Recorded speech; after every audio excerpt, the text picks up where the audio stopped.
नमस्कार दोस्तों, आप सभी का स्वागत है रिंक एजुकेशन में। और इंडियन आर्मी अग्निवीर भर्ती का इंतजार कर रहे युवाओं के लिए बहुत बड़ी खुशखबरी की बात है कि इंडियन आर्मी अग्निवीर भर्ती का नोटिफिकेशन जारी हो चुके हैं। इंडियन आर्मी अग्निवीर भर्ती आ चुकी है, नोटिफिकेशन जारी हो चुका है। इस वीडियो में हम बात करेंगे एआरओ लखनऊ के बारे में। एआरओ लखनऊ के बारे में बात करेंगे क्योंकि बहुत सारे एआरओ की तरफ से हर रोज नए नए नोट्स अपडेट हो रहे हैं भर्ती को लेकर। और आज हम बात करेंगे एआरओ लखनऊ के बारे में क्योंकि बहुत सारे प्रश्न आ रहे थे, सर एआरओ लखनऊ के बारे में बताएं। तो इस वीडियो में हम बात करेंगे एआरओ लखनऊ के बारे में। तो इस वीडियो को शुरू से लेकर एंड तक जरूर देखना है, किसी भी पार्ट को मिस नहीं करना है आपने, मीन्स कि स्किप नहीं करना है किसी भी पार्ट को। क्योंकि अगर आप इस वीडियो को किसी पार्ट को स्किप करते हैं तो आगे चलकर भर्ती में आपको उसका खमियाजा देखने को मिल सकता है। क्योंकि बहुत सारी नई इन्फॉर्मेशन है 2024 में, बहुत सारे नए बदलाव किए गए हैं, बहुत सारे हम बदलाव देखेंगे, बहुत सारे चेंजेस किए गए हैं, बहुत सारे हम चेंजेस देखेंगे। तो आप इस वीडियो को शुरू से लेकर एंड तक जरूर देखें ताकि आपको आगे चलकर भर्ती में कोई भी समस्या ना आए, जो भर्ती का आपका सपना है वो आपका पूरा हो सके। तो सबसे पहले हम बात करें फॉर्म कब से लेकर कब तक भरे जाएंगे, तो 13 फरवरी 2024 से आपके फॉर्म भरने शुरू हो जाएंगे और 22 मार्च 2024 तक आपके फॉर्म भरे जाएंगे। अगर हम बात करें एग्ज़ाम की तो एग्ज़ाम आपका 22 अप्रैल को होने जा रहा है। अब हम बात करते हैं जो महत्वपूर्ण बदलाव हुए हैं, जो चेंजेस हुए हैं वो डिस्कस करते हैं। उससे पहले हम एलिजिबिलिटी क्राइटेरिया को एक बार देख। अब हम बात करते हैं एलिजिबिलिटी क्राइटेरिया की। 2024 में अग्निवीर भर्ती के नए एलिजिबिलिटी क्राइटेरिया की बात करें तो सबसे पहले हम बात करेंगे जो कि अग्निवीर जीडी की, मीन्स की अग्निवीर जनरल ड्यूटी की। अग्निवीर जीडी के लिए एलिजिबिलिटी क्राइटेरिया में अगर हम एजुकेशन की बात करें कि कौन कौन अप्लाई कर सकता है, क्या एजुकेशन क्वालिफिकेशन होनी चाहिए अग्निवीर जीडी के लिए अप्लाई करने के लिए, कंप्लीट इस वीडियो को जरूर देखें। बहुत सारी नई इन्फॉर्मेशन मिलने वाली हैं जिनकी जानकारी आपको पहले से नहीं थी। और अगर आप इस वीडियो को पूरा नहीं देखते हैं तो बहुत सारा खमियाजा आपको भुगतना पड़ सकता है अग्निवीर भर्ती को लेकर। तो अग्निवीर जीडी की हम बात करें तो क्लास 10th में 45% आपके जो एग्रीगेट मार्क्स होने चाहिए और ईच सब्जेक्ट में आपके 33% होने चाहिए। मीन्स कि अग्निवीर जीडी के लिए अगर आप अप्लाई करना चाहते हैं तो 10वीं में आपके एग्रीगेट 45% मार्क्स होने चाहिए और हर सब्जेक्ट में कम से कम 33% मार्क्स होने चाहिए। एज लिमिट की बात करें तो 17.5 साल से 21 साल तक एज लिमिट होनी चाहिए अगर आप अग्निवीर जीडी के लिए अप्लाई करना चाहते हैं। और उसके बाद हम बात करें अग्निवीर टेक्निकल के लिए। अग्निवीर टेक्निकल के लिए जो क्वालिफिकेशन है उसको 3 पार्ट में डिवाइड कर दिया गया है। मीन्स कि अगर आपके पास ये है तो ठीक है, अगर आपके पास ये क्वालिफिकेशन नहीं है तो ये होनी चाहिए, अगर आपके पास ये नहीं है तो आपके पास ये होनी चाहिए। मीन्स कि हम इस वीडियो में हम तीनों क्वालिफिकेशनों को डिस्कस करेंगे। 12वीं अग्निवीर टेक्निकल के लिए अप्लाई करने के लिए आप 12वीं पास होने चाहिए और 12वीं पास आप साइंस के साथ होने चाहिए। मीन्स कि आपके पास जो सब्जेक्ट होने चाहिए वो फिजिक्स, केमिस्ट्री, मैथ और इंग्लिश होने चाहिए और कम से कम 50% मार्क्स एग्रीगेट होने चाहिए। मीन्स कि पूरी 12वीं में आपके पास 50% अंक होने चाहिए। उसके बाद हर सब्जेक्ट में कम से कम 40% अंक होने चाहिए। जितने भी आपके पास 12वीं में सब्जेक्ट हैं उसमें कम से कम 40% अंक हर सब्जेक्ट में होने चाहिए। एज लिमिट वही है 17.5 साल से 21 साल। अगर आपके पास अग्निवीर टेक्निकल के लिए ऊपरली क्वालिफिकेशन नहीं है तो आपके पास दूसरी क्वालिफिकेशन होनी चाहिए, मीन्स की सेकंड नंबर की। 12वीं पास होने चाहिए आप और 12वीं में आपके पास science, physics, chemistry, math, English होनी चाहिए। बट आपके 50% या 40% वाली शर्त आप पूरी नहीं करते तो आपके पास 1 साल का आईटीआई डिप्लोमा होना चाहिए। अगर आपके पास 1 साल का आईटीआई डिप्लोमा है और आप 12वीं पास हो, साइंस से फिजिक्स, केमिस्ट्री, मैथ है आपके पास और अंकों की कोई शर्त नहीं है, फिर आपके पास आईटीआई डिप्लोमा होना चाहिए, चाहे आपके 33% अंक हों, तब भी आप अप्लाई कर सकते हैं अग्निवीर टेक्निकल के लिए अगर आपके पास आईटीआई डिप्लोमा है। अगर आपके पास नहीं है आईटीआई डिप्लोमा तो आपके पास 50% एग्रीगेट मार्क्स होने चाहिए, 40% जो ई सब्जेक्ट में होने चाहिए। साइंस विद साइंस आपकी 12वीं पास होनी चाहिए, फिजिक्स, केमिस्ट्री, मैथ आपके पास होना चाहिए। अब हम बात करते हैं तीसरी क्वालिफिकेशन की। अगर आपके पास ये भी नहीं है, ये भी नहीं है, मीन्स कि आपके पास 12वीं में साइंस नहीं है, आपके पास 12वीं में नॉन मेडिकल नहीं है, तब भी आप आर्मी टेक्निकल की भर्ती देख सकते हैं। अगर आपके पास 12वीं में नॉन मेडिकल नहीं है, अगर आपने 12वीं क्लास साइंस से पास नहीं की है, तब भी आप जो इसकी है जो भर्ती देख सकते हैं आर्मी टेक्निकल की, ये बहुत कम अभ्यर्थियों को पता होगा। बस आपने 10वीं पास की होनी चाहिए और कम से कम 50% एग्रीगेट मार्क्स होने चाहिए और 40% अंक हैं, जो 40% अंक हैं, वो हर सब्जेक्ट में होने चाहिए आपके। हर सब्जेक्ट का मायना कि इंग्लिश, मैथ और साइंस में कम से कम 40% अंक होने चाहिए। मैं 10वीं की बात कर रहा हूँ, मैं दोबारा फिर बताना चाहूँगा। और 50% अंक आपके 10वीं में एग्रीगेट होने चाहिए। 12वीं की तो यहाँ पे बात हो ही नहीं रही आर्मी टेक्निकल की भर्ती के लिए। बस आपके साथ क्या होनी चाहिए, 10वीं पास होने चाहिए आप और 2 साल का आईटीआई का डिप्लोमा होना चाहिए। अगर आपके पास 2 साल का आईटीआई का डिप्लोमा है और 10वीं पास है, 12वीं आपने नॉन मेडिकल से नहीं की, आपने आर्ट्स से की है या नहीं की, तब भी आप आर्मी टेक्निकल की भर्ती देख सकते हैं। और ऐसे ही हम और बहुत सारी चीज़ों को डिस्कस करेंगे, बस आप इस वीडियो को शुरू से लेकर एंड तक ज़रूर देखें। अगर हम बात करें क्लर्क की, तो क्लर्क के लिए कौन-कौन अप्लाई कर सकता है? आर्मी टेक्निकल के लिए भी ऐज 17.5 साल से 21 साल है। और अगर अगर हम बात करें क्लर्क के लिए, क्लर्क को अलग-अलग नाम से जाना जाता है, मीन्स की ऑफिस असिस्टेंट, ठीक है? स्टोर कीपर टेक्निकल, क्लर्क, इसी नाम से जाना जाता है। तो अगर आप क्लर्क की भर्ती देखना चाहते हैं, क्लर्क की भर्ती के लिए अप्लाई करना चाहते हैं, तो आपने 12वीं पास आपका होना ज़रूरी है, 12वीं पास होने चाहिए आप। और आपके टोटल 60% अंक होने चाहिए एग्रीगेट। 12वीं में 60% अंक होने चाहिए एग्रीगेट। आपने 12वीं किसी भी ट्रेड से, किसी भी स्ट्रीम से की हो, चाहे वो आर्ट्स से हो, चाहे वो कॉमर्स से हो, चाहे वो साइंस से हो, मीन्स की नॉन मेडिकल, मेडिकल या आर्ट्स से हो। आपके पास बस 60% अंक होने चाहिए, 50% आपके जो ईच सब्जेक्ट में होने चाहिए और 17.5 साल से लेकर 21 साल तक की उम्र होनी चाहिए। ठीक है? अगर हम बात करें जो अग्निवीर ट्रेड्समैन 10th पास के लिए, तो 10वीं पास होनी चाहिए सिंपल। सिंपल आपकी 10th पास होनी चाहिए, 17.5 साल से 21 साल की उम्र होनी चाहिए। अगर हम अग्निवीर ट्रेड्समैन 8th पास की बात करें, तो आपकी 8वीं पास होनी चाहिए और 17.5 साल से 21 साल उम्र होनी चाहिए, बस। अगर हम बात करें आगे चलकर वेट की, हाइट की, अ, ये 2024 की नए नोटिफिकेशन के रूल हैं। बहुत सारी चेंजेस भी हुई हैं, आगे चलकर हम उन चेंजेस को भी देखेंगे। तो इस वीडियो को शुरू से लेकर एंड तक ज़रूर देखें। इस वीडियो को स्किप ना करें। तो हाइट की बात करें, तो क्योंकि आपके 2-3 मिनट इस वीडियो को देने पे आप बहुत सारा फ़ायदा हो सकता है आपका, मीन्स कि आपको जो आगे चलकर आप भर्ती में जो खमियाजे देखेंगे वो नहीं भुगतने पड़ेंगे अगर आप इस वीडियो को शुरू से लेकर एंड तक देख लेते हैं।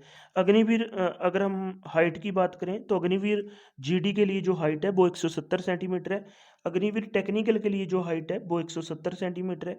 Agniveer office assistant store keeper clerk के लिए जो हाइट है वो 162 सेंटीमीटर है। अग्निवीर ट्रेड्समैन 10th क्लास के लिए जो हाइट है वो 170 सेंटीमीटर है। अग्निवीर ट्रेड्समैन 8th पास के लिए जो हाइट है वो 170 सेंटीमीटर है। अगर हम चेस्ट की बात करें, तो 77 सेंटीमीटर आपकी चेस्ट होनी चाहिए, 77 सेंटीमीटर की चेस्ट होनी चाहिए, प्लस 5 सेंटीमीटर का फुलाव होना ज़रूरी है। प्लस प्लस 5 सेंटीमीटर का फुलाव होना चाहिए, 77 सेंटीमीटर की चेस्ट, ठीक है? हाइट आपको क्लियर हो चुकी है। अग्निवीर जीडी के लिए 170 सेंटीमीटर, अग्निवीर टेक्निकल के लिए 170 सेंटीमीटर, अग्निवीर ऑफिस असिस्टेंट के लिए 162 सेंटीमीटर, अग्निवीर ट्रेड्समैन 10वीं पास के लिए 170 सेंटीमीटर, अग्निवीर ट्रेड्स पास 8वीं पास के लिए 170 सेंटीमीटर होनी चाहिए। चेस्ट आपकी 77 सेंटीमीटर होनी चाहिए, 77 सेंटीमीटर आपकी चेस्ट होनी चाहिए, 77 सेंटीमीटर, प्लस उसमें आप ऐड कर लीजिए 5 सेंटीमीटर का फुलाव, मीन्स की फुलाव के साथ 5 सेंटीमीटर और होनी चाहिए, मीन्स की 82 सेंटीमीटर होनी चाहिए। कंप्लीट देखिए इस वीडियो को, बहुत सारी इंटरेस्टिंग जो चीज़ें हैं वो मैं आपके सामने लेके आ रहा हूँ। जो नए चेंजेस हुए हैं 2024 की अग्निवीर भर्ती में, वो आगे की स्लाइड में दिए गए हैं। अगर हम सैलरी की बात करें, तो पहले साल आपको हर महीने 30,000 रुपये मिलेंगे, ठीक है? 21,000 रुपये आपको इन हैंड मिलेंगे और 9,000 रुपये आपके जमा होंगे, 9,000 ही सरकार जमा करेगी। मीन्स कि पहले साल आपको सैलरी 30,000 रुपये मिलेगी, जिसमें से 21,000 रुपये इन हैंड, मीन्स कि आपके अकाउंट में कितने रुपए आएंगे, पहले साल 21,000 रुपये। आपके 9,000 रुपये जमा हो जाएंगे, उसमें 9,000 सरकार जोड़ देगी, मीन्स कि आपके 18,000 रुपये महीना आपके जमा होंगे, ठीक है? दूसरे साल की बात करें, तो आपकी सैलरी हो जाएगी 33,000 रुपये और आपको मिलेंगे 23,100 रुपये, और जिसमें 9900 मीन्स कि 9,900 रुपये आप जमा करेंगे, 9,900 रुपये सरकार जमा करेगी। और आपको नकद कितने मिलेंगे, आपके अकाउंट में कितने रुपए आएंगे, वो आएंगे 23,100 रुपये। मैं साल दूसरे की बात कर रहा हूँ। साल तीसरे में, तीसरे साल आपकी जो सैलरी हो जाएगी वो 36,500 रुपये हो जाएगी। और आपको जो इन हैंड मिलेगी, जो आपके अकाउंट में सैलरी आएगी, इन हैंड सैलरी, नेट पे सैलरी होगी आपकी, वो 25,550 रुपये होगी। और आपके जमा होंगे 10,950 रुपये। और सरकार उसमें जमा करेगी 10,950 रुपये। अगर हम बात करें चौथे साल की, तो जो आपकी सैलरी होगी वो 40,000 रुपये। और आप जमा करेंगे, आपको नकद मिलेंगे, इन हैंड मिलेंगे 28,000 रुपये। और आप जमा करेंगे 12,000 रुपये, सरकार जमा करेगी 12,000 रुपये। तो ऐसे करते हुए 4 साल में आपने जमा किए 5,02,000 रुपये, सरकार ने जमा किए 5,02,000 रुपये। तो आपको जो कुल पैसे मिलेंगे 4 साल के बाद, वो मिलेंगे 10,04,000 रुपये। ठीक है। उसके बाद हम बात करें, ये सबसे इम्पोर्टेंट चीज़ है, जो आर्मी की भर्ती है वो 2 फेज़ में बांटी गई है। कितने फेज़ में बांटी गई है, 2 फेज़ में, फेज़ 1 और फेज़ 2। यहाँ पे हम बात कर रहे हैं अब फेज़ 1 की। फेज़ 1 में आपका ऑनलाइन CCCEE होगा, मीन्स की ऑनलाइन कंबाइंड एंट्रेंस एग्ज़ाम होगा आपका।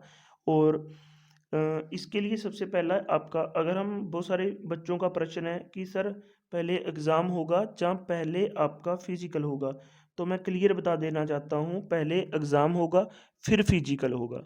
और अगर बहुत सारे कैंडिडेट जो क्लर्क की भर्ती के लिए अप्लाई करना चाहते हैं, वो पूछेंगे सर पहले टाइपिंग टेस्ट होगी या फिजिकल होगा या एग्ज़ाम होगा। पहले आपका एग्ज़ाम होगा, फिर आपका टाइपिंग टेस्ट होगा, फिर फिजिकल होगा। अगर आप टाइपिंग टेस्ट क्लियर करते हैं तब फिजिकल जाकर होगा। अब हम बात करें इसकी एग्ज़ाम की बात करें, तो आपका एग्ज़ाम होगा ऑनलाइन, ऑनलाइन कंप्यूटर पे आपका एग्ज़ाम होगा। CBT होगा, मीन्स की कंप्यूटर बेस्ड एग्ज़ाम होगा आपका। और MCQ होगा, मीन्स की 4 ऑप्शन होंगे, आपने एक सही पे टिक लगाना है। और उसके बाद हम बात करें नेगेटिव मार्किंग की। हाँ, इस एग्ज़ाम में नेगेटिव मार्किंग भी होगी। 0.25 मार्क्स, मीन्स की अ, 1/4 मार्क्स आपके कट जाएंगे अगर आप किसी प्रश्न को गलत करते हैं। मीन्स कि आपने 4 प्रश्न गलत कर दिए तो आपका एक सही अंक जो है वो कट जाएगा, नेगेटिव मार्किंग है। अब हम बात करते हैं क्लर्क के लिए। जो क्लर्क भर्ती के लिए अप्लाई करना चाहते हैं, उनके लिए टाइपिंग टेस्ट होगा। टाइपिंग टेस्ट में क्या है कि 30 शब्द होंगे इंग्लिश के, जो आपने प्रति, जो WPM होगा वो 30 वर्ड प्रति मिनट होगा। मीन्स कि आपने इंग्लिश के 30 वर्ड टाइप करने हैं, कितने में, 1 मिनट में। 1 मिनट में 30 वर्ड जो है आपने टाइप करने हैं। उसके बाद हम बात करें फेज़ 2 की। फेज़ 1 के बारे में मैंने बताया कि आपका एग्ज़ाम होगा, फेज़ 2 में आपका फिजिकल होगा। फेज़ 2 में आपका फिजिकल होगा। और फिजिकल होगा जिस ARO में आपने अप्लाई किया है, जिस ARO के थ्रू आप भर्ती देखना चाहते हैं, उसमें आपका फिजिकल होगा। अब बात करेंगे कि फिजिकल के लिए कौन कौन बुलाए जाएंगे। फिजिकल के लिए 5 से 7 गुना कैंडिडेट्स हैं, जो भी एज पर पॉलिसी आप बुलाए जाएंगे। मीन्स की मान लो 20,000 पोस्ट हैं, ठीक है, तो 1,40,000 के आसपास कैंडिडेट को जो है शॉर्ट लिस्ट किया जाएगा, मीन्स की मेरिट में डाला जाएगा। 1 लाख, मीन्स की मैं एग्जांपल के तौर पे मान रहा हूँ, अगर 20,000 पोस्ट हैं, ठीक है, तो 7 गुना बुलाते हैं, तो 20,000 का 7 गुना कितना हुआ, 1,40,000 पे 1,40,000 कैंडिडेट हुए, तो 1,40,000 कैंडिडेट को बुलाया जाएगा। अब ये देखने वाली बात होगी कि 5 गुना बुलाते हैं, 7 गुना बुलाते हैं, 2 गुना बुलाते हैं, 3 गुना बुलाते हैं फिजिकल के लिए। आप मान के चलिए 5 से 7 गुना पक्का बुलाएंगे, और ये समय की बात होगी। और सबसे इम्पोर्टेंट बात है कि वेबसाइट कौन सी है जहाँ से हम फेज़ 2 का जो रिक्रूटमेंट प्रोसेस है वो डाउनलोड करेंगे। अगर आपका फेज़ 1 क्लियर हो जाता है तो ज्वाइन इंडियन आर्मी, जो मैंने हाईलाइट की है, joinindianarmy.nic.in पे जाके आप अपनी जो है हॉल टिकट ले सकते हैं फिजिकल 2 की। अब हम बात करते हैं फिजिकल की। फिजिकल कैसा होगा, तो फिजिकल 2 ग्रुप में बांट दिया उन्होंने। ग्रुप 1 में अगर आप 5 मिनट 30 सेकंड में रेस लगा लेते हैं तो आपको कुल 60 अंक मिलेंगे। अगर आप 5 मिनट 30 सेकंड के अंदर अंदर रेस लगा लेते हैं तो 60 अंक मिलेंगे। अगर आप 10 पुलअप लगा लेते हैं तो 40 अंक मिलेंगे। अगर आपकी रेस 5 मिनट 31 सेकंड से लेकर 5 मिनट 45 सेकंड तक लगती है तो आपको 48 मार्क्स मिलेंगे। जो पुलअप हैं, अगर आप वो 9 लगा पाते हैं तो 33 मार्क्स मिलेंगे। अगर आप पुलअप 8 लगाते हैं तो आपको 27 मार्क्स मिलेंगे। अगर आप पुलअप्स जो 7 लगाते हैं तो 21 मार्क्स मिलेंगे, अगर आप 6 लगाते हैं तो 16 मार्क्स मिलेंगे। ठीक है? ये सारी बातें क्लियर हो चुकी हैं मेरे हिसाब से। पुलअप के मार्क्स हैं 10 पुलअप के 40 मार्क्स, 9 पुलअप के 33 मार्क्स, 8 पुलअप के 27 मार्क्स, 7 पुलअप के 21 मार्क्स, 6 पुलअप के 16 मार्क्स और 9 फीट की डिच होगी जो आपने क्वालिफाई करनी है। जिगजैग बॉल होगी जो आपने क्वालिफाई करनी है। ठीक है? अगर ये कर लेते हो तो आपका फिजिकल क्लियर हो जाएगा। उसके बाद हम बात करें, सबसे इम्पोर्टेंट चीज़ जो मैं आपको बताना चाह रहा था वो ये है कि अगर आप अग्निवीर भर्ती की तैयारी करना चाहते हैं, अगर आप अग्निवीर भर्ती को लेकर सीरियस हैं, अगर आपका सपना है कि आपने अग्निवीर की वर्दी लेनी ही है, आपने जॉब लेनी ही है, तो सबसे इम्पोर्टेंट हो जाता है आपका नोट्स पढ़ना। एग्ज़ाम क्लियर करना बहुत ज़रूरी है क्योंकि पहले एग्ज़ाम होगा फिर फिजिकल होगा। अगर आप एग्ज़ाम ही नहीं क्लियर कर पाए तो फिजिकल नहीं होगा। अगर आप एग्ज़ाम क्लियर करना चाहते हैं तो आप नोट्स ले सकते हैं। नोट्स में आपको क्या करना है, आपने यहाँ पे एग्ज़ाम व्हाट्सएप नंबर पे भेजना है। ये मेरा व्हाट्सएप नंबर है, इस पे आपने मैसेज लिखना है। आपने एग्ज़ाम में मीन्स कि एग्ज़ाम में आपने लिखना है जीडी। मान लो आप जीडी के लिए अप्लाई करना चाहते हैं तो जीडी लिख देना। आप क्लर्क के लिए अप्लाई करना चाहते हैं तो यहाँ पे क्लर्क लिख देना। ठीक है? अगर आप टेक्निकल के लिए अप्लाई करना चाहते हैं तो टेक्निकल लिख देना। और सब्जेक्ट, जिस सब्जेक्ट के चाहिए आपको, मैथ का चाहिए, जी की चाहिए, आपको हिंदी चाहिए, इंग्लिश चाहिए, जो भी सब्जेक्ट चाहिए, आपने व्हाट्सएप पे मैसेज, इस नंबर पे मैसेज करना है। पहले लिखना है एग्ज़ाम, एग्ज़ाम का नाम, उसके बाद सब्जेक्ट लिखना है, किस सब्जेक्ट के चाहिए। जहाँ आपको सारे सब्जेक्ट के चाहिए तो आप लिख देना, मैसेज कर देना, मैं आपको तुरंत पीडीएफ सेंड कर दूंगा। ठीक है? आपको मैं विद इन मिनट में आपको पीडीएफ सेंड कर दूंगा। बस आपने क्या करना है, इस व्हाट्सएप नंबर पे मुझे मैसेज करना है। मैसेज में क्या लिखना है, एग्ज़ाम लिखना है, आपका जीडी है, क्लर्क है, टेक्निकल है, ट्रेड्समैन है, जो भी आपका एग्ज़ाम है, सब्जेक्ट, किस सब्जेक्ट के आपको नोट्स चाहिए। ये नोट्स का आपको फ़ायदा ये होगा कि आप बार-बार रिवीजन लगा सकते हैं और एग्ज़ाम में आप देखना कितना अच्छा प्रदर्शन करोगे अगर आप ये नोट्स यहाँ से मुझे मैसेज करके आप ये नोट्स ले लेंगे। इस व्हाट्सएप नंबर पे आपने मैसेज करना है, एग्ज़ाम का नाम लिखना है, सब्जेक्ट लिखना है, तो आप मुझे मैसेज करें और आप नोट्स ले सकते हैं। आज की वीडियो में बस इतना ही। धन्यवाद दोस्तों।